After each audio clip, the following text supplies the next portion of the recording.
20শে ফেব্রুয়ারি থেকে 22শে ফেব্রুয়ারি পর্যন্ত 3 দিনব্যাপী মধ্য কলকাতার কলুটোলা স্ট্রিটে মতিলাল শীলের ঠাকুরবাড়ি প্রাঙ্গণে প্রতি বছরের ন্যায় এই বছরও কৌস্তব নন্দী এবং মোহন নন্দীর আহ্বানে একটি ধর্ম অনুষ্ঠান উদযাপিত হয়ে থাকে, যেখানে উপস্থিত ছিলেন পশুপতি রায়, কনকলাল শীল, সঞ্জীব মল্লিক, প্রসেনজিৎ মল্লিক, সোমা মল্লিক, চৈতালি মল্লিক, শ্রাবণী দত্ত, সর্বাণী মল্লিক, অসীম ধর, স্বপ্না দে, জয়শ্রী মল্লিক এবং অঞ্জলি মল্লিক সহ আরও অনেক গৌর ভক্তবৃন্দরা। সকলের সক্রিয় সহযোগিতায় পূজা পাঠ, হোমযজ্ঞ, পদাবলী কীর্তন, অষ্টপ্রহরব্যাপী হরিনাম সংকীর্তন এবং মহাপ্রসাদ বিতরণের ব্যবস্থা করা হয়। প্রাচীন আধ্যাত্মিক ধারাকে বজায় রেখে প্রথম দিন থেকেই নিয়ম নিষ্ঠা অনুযায়ী পূজা পাঠ, হোমযজ্ঞ, গীতা পাঠ, পদাবলী কীর্তনের মধ্য দিয়ে 3 দিনব্যাপী পরিবেশ হয়ে উঠেছিল ভক্তিময় এবং শান্তিময় পরিবেশ, যেখানে প্রবীণ ও নবীন সব জন্মের অংশগ্রহণে বিশ্বাস, সংস্কৃতি এবং ঐক্যের এই মেলবন্ধন মন্দিরে যেন হয়ে উঠেছিল সর্বশান্তি নীড় এবং আধ্যাত্মিক মিলন মেলা। আয়োজকদের মতে এই উৎসব কেবল ধর্মীয় আচারে সীমাবদ্ধ নয়, বরং সমাজের সম্প্রীতি এবং মানবিকতার বার্তা পৌঁছে দেওয়াই এর মূল লক্ষ্য। গৌর ভক্তবৃন্দের তরফ থেকে সকল ভক্তবৃন্দ এবং এলাকাবাসীদের আন্তরিক আমন্ত্রণ জানানো হয়েছিল এই পবিত্র অনুষ্ঠানে উপস্থিত হয়ে আশীর্বাদ এবং শান্তি গ্রহণ করে অনুষ্ঠানটিকে সাফল্যমণ্ডিত করে তোলার জন্য। উল্লেখ্য, প্রতি বছরের ন্যায় এই ধারাবাহিক আয়োজন আজও ভক্তদের বিশ্বাস এবং আস্থার কেন্দ্রবিন্দু হয়ে রয়েছে। এবছরও শান্তিপূর্ণ ও সুশৃঙ্খলভাবে অনুষ্ঠান সম্পন্ন হয়েছে। এই ধর্ম অনুষ্ঠান আরও একবার প্রমাণ করে দিল যে নগর জীবনের ব্যস্ততার মাঝেও আধ্যাত্মিক চর্চা এবং সংস্কৃতির শিকড়ের প্রতি টান আজও সমানভাবে অটুট রইল। ছিলাম না বা তুমি ছিলে না বা এই রাজনীতি ছিল না এবং পরেও যে আমরা যেমন জীবাত্মার এই দেহ তোমার যৌবন বার্ধক্যে তেমনি দেহান্তর প্রাপ্ত বটে। ওই বিষয়ে ধীর ব্যক্তিগত মোহগ্রস্ত হয় না। এই গন্তব্য শ্রীকৃষ্ণ এবং সুখ দুঃখ প্রদানকারী ইন্দ্রিয় এবং বিষয়ে সংযুক্ত উৎপত্তি ও বিনাশী, অতএব অনিত্য। সুতরাং হে ভারত, তুমি এই সকল সহ্য করো, কারণ হে পুরুষশ্রেষ্ঠ সুখ দুঃখে সমভাব ও বিশিষ্ট যে ধীর ব্যক্তিকে ইন্দ্রিয় বিষয়ে সংযোগ বিচলিত করতে পারে না, তিনি মোক্ষ লাভের অধিকারী হন। অসৎ বস্তুর তো কোনো সত্তাই নেই, কোনো অস্তিত্বই নেই এবং সৎ বস্তুর অভাব নেই, অনিশ্চিত।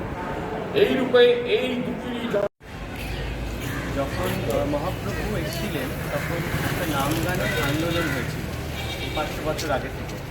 তো সেই বলা হয়েছিল হরে নামই বা হরে নামই বা হরে নামই বা কেবলম কালো বা কালো নাস্তে বা কালেও নাস্তে বা গতিরন্নথা।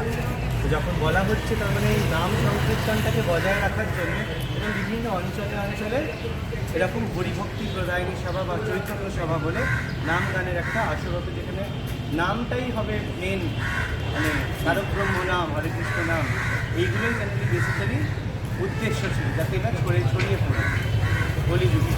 তো সেই রকমই একটি সভা হচ্ছে চৈতন্য সভা, যেখানে ঠাকুর রামকৃষ্ণ এসেছিলেন। আমি যদিও মানে সঠিকভাবে বলতে পারবো, বাট মনে হচ্ছে 1870-তে উনি আসেন। ওনার ভৈরবী তো বলেই ছিল যে চৈতন্যর খোলে নিত্যানন্দের আবির্ভাব, যে কী বলে ঠাকুরের মধ্যেই রয়েছে সেই তত্ত্ব, চৈতন্য তত্ত্ব। ঠাকুর তো পুরীতেও জানেনি এই কারণে। তো সেই 500 বছর পরে যে ঠাকুরের মধ্যে মহাপ্রভুর প্রকাশটা এখানেই হয়েছিল। তা আমরা এখনও ওই কলুটলার যারা সব ওই গোষ্ঠী ছিল, এখনও সেই কয়েকজন বাড়ি, যে আমার মামা বলল যে কী বলে এই যে কয়েকটা বাড়ি অঞ্চল, আঞ্চলিক বাড়ি, কিছু মেন বাড়ি নিয়ে এখনও ঘুরে ঘুরে এই হরিভক্তি প্রদায়নী সভা চলছে। আর আমরা সেখানে চেষ্টা করছি ঠাকুরকে স্মরণ করার, মহাপ্রভুকে স্মরণ করার আর নাম প্রচার করার। আজকে প্রচারের মাধ্যমে আজকে যে আপনার পূজা অর্চনা হচ্ছে, এই নিয়ে বর্তমান জগৎকে কি বার্তা দেবেন? বর্তমান জগৎকে আমার তো কোনো বার্তা দেবার নেই, মহাপ্রভু অলরেডি বার্তা দিয়েই গেছে। যে বলছে না যে মানে একবার যদি কেউ হরে কৃষ্ণ বলে তাহলে এরকম কারোর সাধ্য নেই তার পাপ, অতটা পাপ করা। এই পাপকে স্খলন করার জন্য একমাত্রই এখন কলিযুগে নাম গান করাটাই হচ্ছে সবচেয়ে মহামন্ত্র। হরে কৃষ্ণ কৃষ্ণ কৃষ্ণ কৃষ্ণ হরে হরে, হরে রাম রাম রাম। আমন্ত্রণ করা হয়েছিল কালীধরের বাড়ি, যেখানে ঘরেদের বাড়ি আছে ওখানে এখনও তো কালীধর ওনাকে ইনভাইট করেছিল যে এখানে ভাগবত শুনতে আসতে।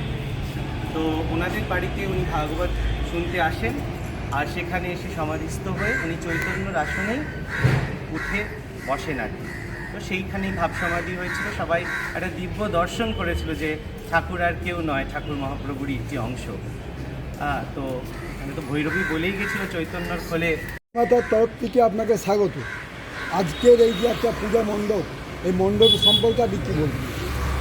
নমস্কার, এটা আমাদের কুলুটোলা হরিভক্তি প্রদায়নী সভা। এই সভা প্রায় 150 বছর আগে শুরু হয়।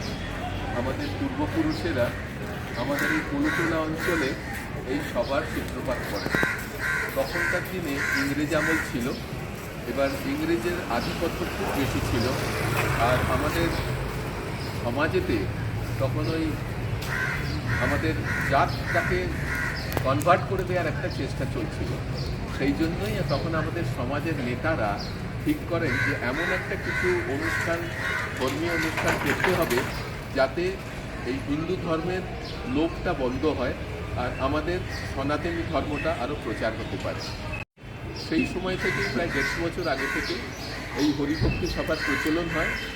এখন যে আমাদের এই মতিশিলের বাড়িতে অনুষ্ঠানটা হচ্ছে, এটা হচ্ছে 144তম অনুষ্ঠান। আর এই অনুষ্ঠানটা আমাদের এই কুলুটোলা অঞ্চলের 5-6টা বাড়িতে হয়। যেমন এর একটা হয় কুলুটোলা রাজবাড়িতে হয়, একটা হয় কুলুটোলাতে রায়দের বাড়িতে হয়, আরেকটা হচ্ছে পিয়ার্স লেনে পূর্ণচন্দ্র ধরের বাড়িতে হয়, তারপরে আরেকটা অভয় দত্তের বাড়িতে হয়, আর আমাদের এখানে মতিলাল শীলের বাড়িতে হয়। আরও অনেক জায়গায় আছে। এই অনুষ্ঠান যখন হয়, আমরা 3 দিনের অনুষ্ঠান হয়। প্রথম দিন আমরা শুক্রবার শুরু করি, অধিবাস দিয়ে শুরু হয়, অধিবাস সংকীর্তন দিয়ে সেই দিনে এটা হয়।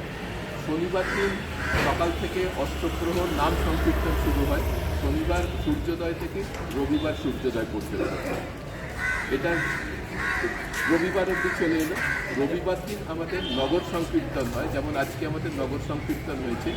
আমরা দলে দলে যে যে বাড়িতে এই অনুষ্ঠানগুলো আমাদের এর আগে হয়েছে সেই সব জায়গায় বাড়িতে আমরা যাই, সেখানে আমরা ঠাকুরের নাম গান করি, আর সেখানে আমরা হরিনাম করি, কৃষ্ণ নাম করি। আর এখানে আমাদের পূর্ণচন্দ্র ধরের বাড়ি আছে, সেখানে ঠাকুর রামকৃষ্ণদেবের পদার্পণ হয়েছিল।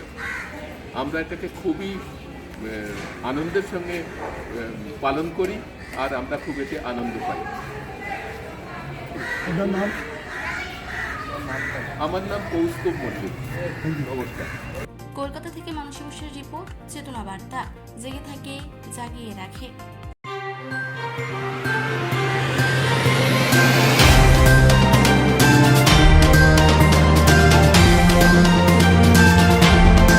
চেতনা বার্তা, জেগে থাকে, জাগিয়ে রাখে।